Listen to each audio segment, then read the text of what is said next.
why the black market is still thriving for cannabis in legalized states.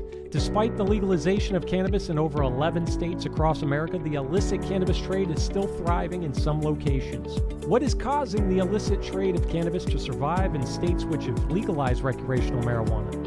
Is it the lack of options for legal cannabis, or has legalization not gone far enough?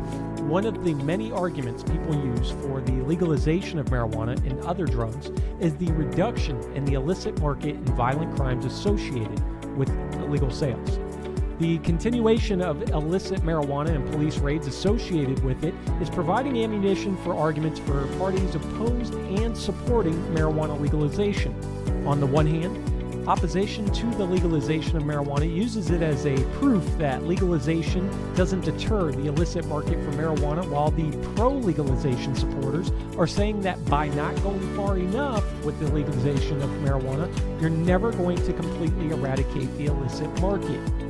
One of the biggest issues facing many states which haven't legalized marijuana yet in the United States is marijuana flooding in across state lines from states which have legalized marijuana. One of the causes of illicit marijuana flooding across many states can potentially be blamed on the West Coast cannabis glut. With too much marijuana being produced in states such as California and Oregon and so on and so forth, growers are forced to try and sell their product in illegal markets where their products fetch much higher prices. One of the potential solutions for this problem is laws which would allow states that have legal marijuana to be able to sell excess marijuana to neighboring states that have also legalized cannabis. However, this would mean the transportation of marijuana across state lines, which is currently illegal at a federal level. Another solution to help combat illegal sales of marijuana is for lawmakers to make it easier for cannabis companies to set up shop.